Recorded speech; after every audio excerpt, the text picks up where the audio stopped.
दापोलीतली ही भटकंती खऱ्या अर्थाने ऑफबीट होती. संध्याकाळ फारशी रेलचाल नसलेल्या शांत समुद्रकिनारी घालवली आणि दुसऱ्या दिवशी किनाऱ्यापासून लांब डोंगरात जाऊन ही नदीकाठची लेणी पाहिली. नमस्कार, मी मुक्ता नार्वेकर आणि आजचा एपिसोड आहे दापोलीच्या या ऑफबीट भटकंतीवर.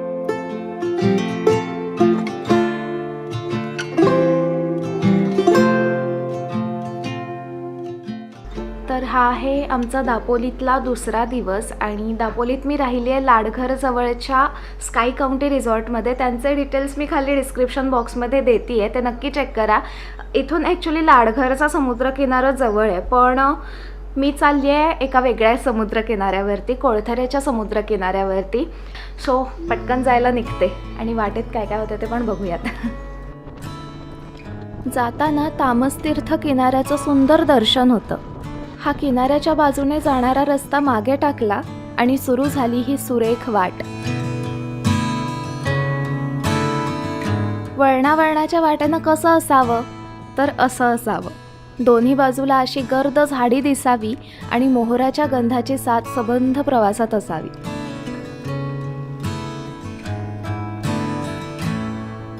अशा या वाटेवरून प्रवास करत पोहोचलो कोळथरे गावात.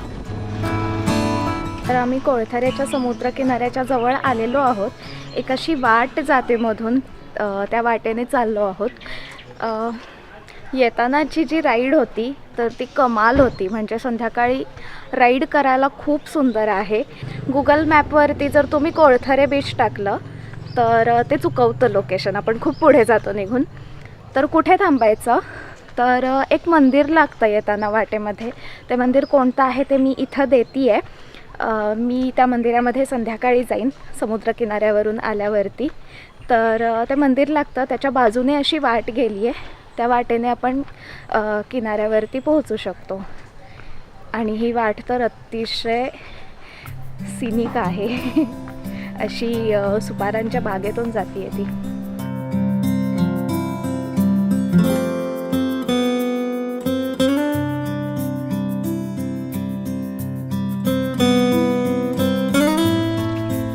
किती सुंदर वाट आहे ही खरंच.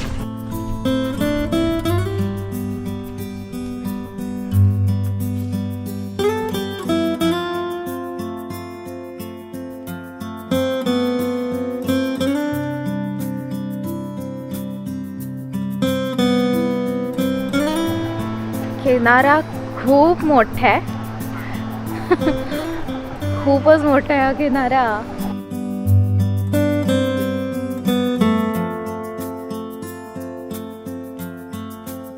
अरे वा, तिकडे हे दिसतीये मला, होडी दिसतीये.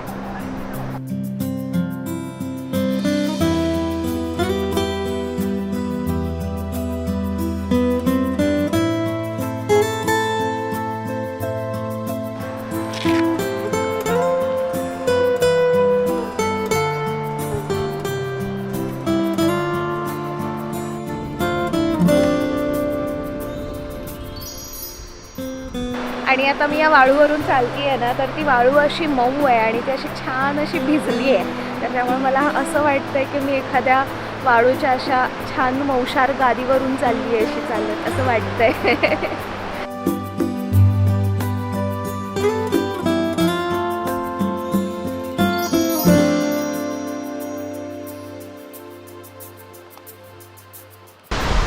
सूर्याची झाली आहे गंमत. सूर्यास्ताची. सूर्य आहे तिथे, पण इतकं वातावरण हेजी आहे ना की म्हणजे दिसतच नाही, असं प्रॉपर सूर्यास्त दिसलाच नाही.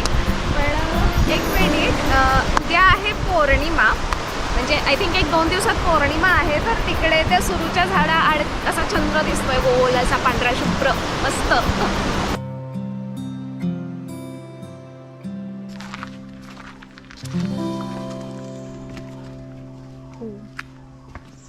हे मंदिर आहे दुर्गादेवीचं.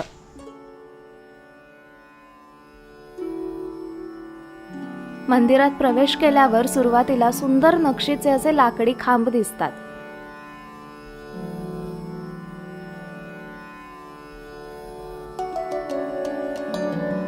मग गणपतीचं दर्शन होतं. गाभाऱ्यात दुर्गादेवीची मूर्ती आहे. तर त्या मंदिरामध्ये लाकडी खांब आहेत आणि खांबांवरती अतिशय सुंदर कोरीव काम केलं आहे. आतमध्ये देवीची मूर्ती आहे आणि बाजूला गणपतीची अत्यंत देखणी मूर्ती आहे. आणि असं हे कौलारू आहे मंदिर. अशी कौलारू आणि लाकडी तोळ्यांवरती तोललेली मंदिरं कमी होत चालली आहेत कोकणात, तर ही मंदिरं टिकून राहावीत अशी खूप इच्छा आहे. अतिशय सुंदर मंदिर आहे हे.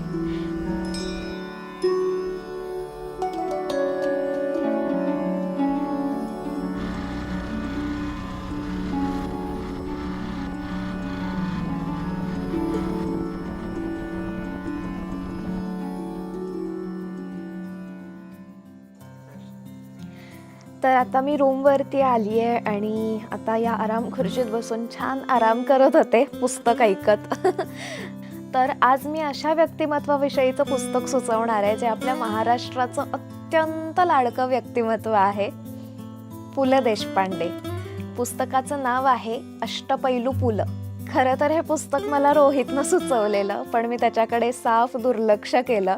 पुलंविषयी इतकं वाचलंय, त्यांच्यावरचा सिनेमाही पाहिलाय, मग वेगळं काय असणार आहे असं मला वाटलं. पण याची ज्यावेळेस मी अनुक्रमणिका पाहिली तर त्यामध्ये असे टायटल्स होते की प्रवास वर्णनकार पु ल, कोट्याधीश पु ल, आणखीन संगीतप्रेमी पु ल. मग माझ्यात कुतूहल निर्माण झालं आणि मग मी ऐकायला सुरुवात केली. आणि ऐकताना असं लक्षात आलं की यातले असे अनेक किस्से जे मी पहिल्यांदाच ऐकतेय आणि खूप मज्जा येते ऐकताना. हे ऑडिओ बुक मी ऐकते कुकू FM वरती, जो भारतातला एक अग्रणी ऑडिओ शो प्लॅटफॉर्म आहे. यात खूप सारे नॉन फिक्शन पुस्तकांचे ऑडिओ शोज आहेत. शिवाय मराठीतली पण 2000हून अधिक नॉन फिक्शन पुस्तकं यात आहेत. आणि यांचं वर्षाचं सबस्क्रिप्शन आहे 399 रुपयांचं. पण माझा मुक्ता 50 हा कुपन कोड वापरणाऱ्या पहिल्या 250 व्यक्तींना 50% सूट मिळणार आहे. म्हणजे अख्ख्या वर्षाचं सबस्क्रिप्शन 199 रुपयात आणि 50 लकी युजर्सना 100% कॅशबॅक मिळणार आहे. तर कुकू FMची लिंक मी खाली डिस्क्रिप्शन बॉक्समध्ये दिली आहे, नक्की डाउनलोड करा. मस्त थंडी पडली आहे आज आणि आज जेवणाला आहे फिश. मी घेतला आहे ते आहे कोळंबी थाळी आणि रोहितने घेतली आहे ती आहे पापलेटची थाळी. सगळंच असं मस्त टेम्पटिंग आहे.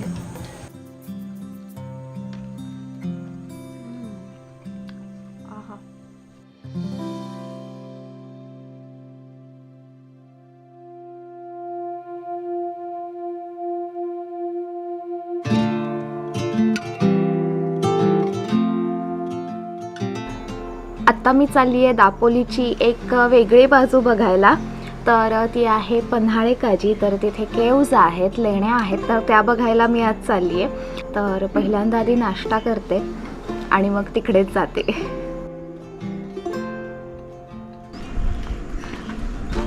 चला निघूयात. व्यवस्थित सगळं तयार आहे. पन्हाळे काजी इथून साधारण 26 किलोमीटर अंतरावर आहे. किनाऱ्यापासून बरंच लांब आहे. वाटेत अगदी तुरळक वस्ती लागते. बाकी असा दुर्गम भाग आहे. गुगल मॅपवर याचं लोकेशन अचूक आहे. तासाभराचा प्रवास करून इथे पोहोचलो.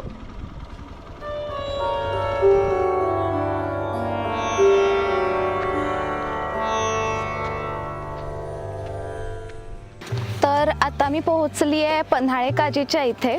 पुलाच्या इथून आत आल्या आल्या ही पहिली लेणी लागते. तर ही अशी आहे गुफा. आल्या आल्या असं होतं की अरे,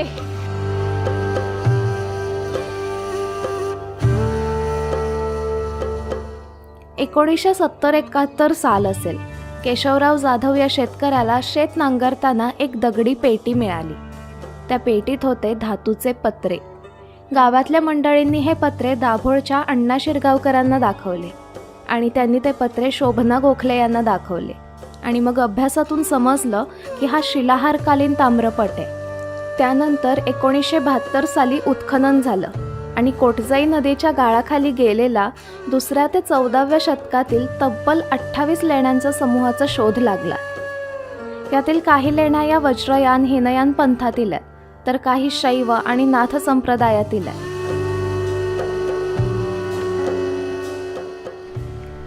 आणखीन ना इथे बोर्ड लावलाय की मगरमच्छ से सावधान.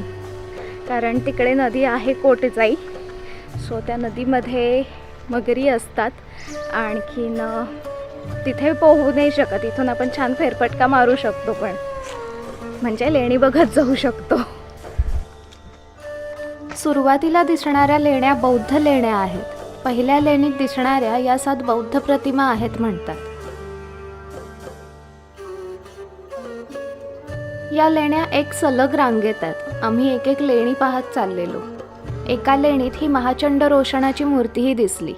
त्या लेणीत आत जाता आलं नाही कारण खूप पाणी साठलेलं. या लेण्यांमध्ये ना आतमध्ये प्रॉपर डोकावून बघावं लागतं, कारण काही मूर्त्या आहेत. आता मला तिथे एक म्हणजे भग्न अवस्थेतली मूर्ती दिसली, पण अशी पद्मासनात बसल्यासारखी होती. म्हणजे ते पावलं अशी दिसत होती.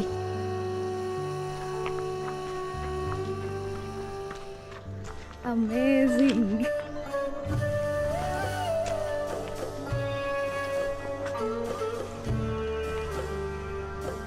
या लेणीच्या बाहेरच्या बाजूला ही शिल्प कोरलेली दिसली. ही शिल्प नाथ संप्रदायाशी संबंधित आहेत म्हणतात. मत्स्यासनात बसलेले साधू एका स्त्रीकडून भिक्षा घेत आहेत असं एक शिल्प आहे. एकदम खाली एक साधू पेटी वाजवत आहेत असं दिसतंय. मला इथून ना एक गंमत दिसली. तर पुढे जी लेडी दिसतीये तर त्याच्या छपरावरती ना आपल्याकडे कशी पावळणी असते छपरावरती, तसं स्ट्रक्चर आहे. म्हणजे पावसाचं पाणी वगैरे पडलं तर ते येऊन त्यामध्ये साठून असं खाली जायची सुद्धा सोय केली आहे त्यांनी. हा असा उतार आहे ना, तर यावरून पाणी असं खाली येत असेल पावसाचं, त्यामध्ये साठत असेल या पिचकीमध्ये, आणि तिथून असं वाहत येऊन इकडून खाली पुढे मे बी नदीकडे जात असेल.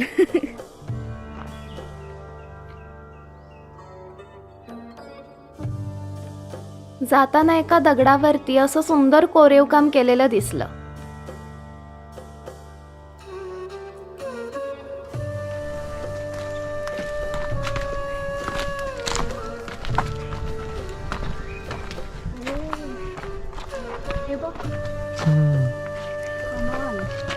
त्याच्यावरती अशी नागाची आकृती दिसतीये. अशा 2 बाजूनी 2 आलेत. त्या दगडावर मंदिराची रचना कशी असते तशी रचना साकारली होती. बाजूला गणपतीचंही शिल्प होतं. तर इथून एक प्रॉपर वाट गेली आहे नदीकडे जायला. आपण लांबूनच बघू. पाण्यात काही आपण जाणार नाही आहोत, पण लांबून बघूयात.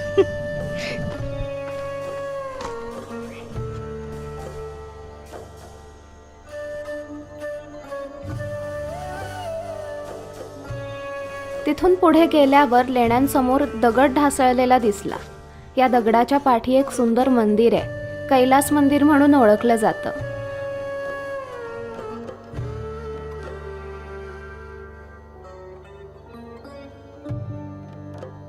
मंदिरात प्रवेश केल्यावर नक्षीकाम असलेले खांब दिसतात.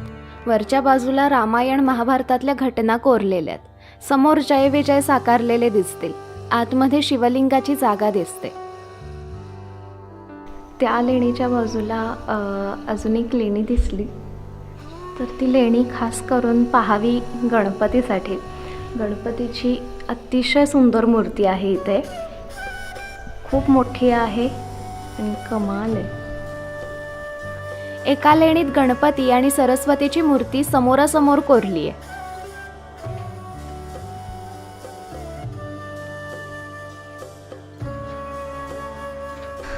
आम्ही नदीच्या काठनं बरंच चालत पुढे आलो. एक मध्ये असा गॅप जातो आणि गॅप गेल्यानंतर पुन्हा एक आपल्याला एक लेणं दिसतं सुंदरसं.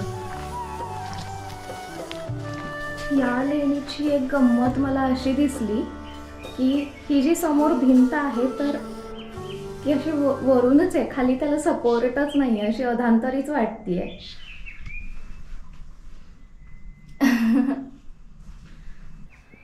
तर आता आम्ही शेवटपर्यंत या लेण्या बघितल्या. पुढून एक वाट जातीये, त्या वाटेने जाऊन बघितलं तर तिथे पुढे काही नाही आहेत. सो इथंपर्यंत या लेण्या आहेत. आहा, कमाल एक्सपिरियन्स होता.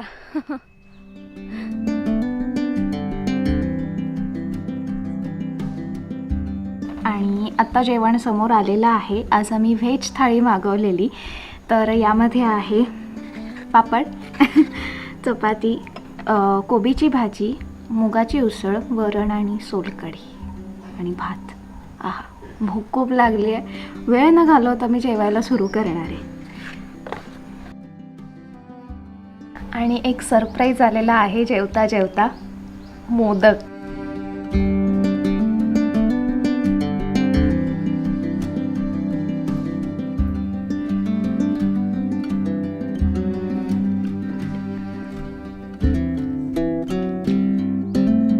तर मोदक खाऊन असा एपिसोडचा गोड शेवट झालेला आहे. बाय द वे, कुकू FM ची लिंक मी खाली डिस्क्रिप्शन बॉक्समध्ये दिली आहे, ती नक्की चेक करा. भेटूया पुढच्या भटकंतीत. बाय.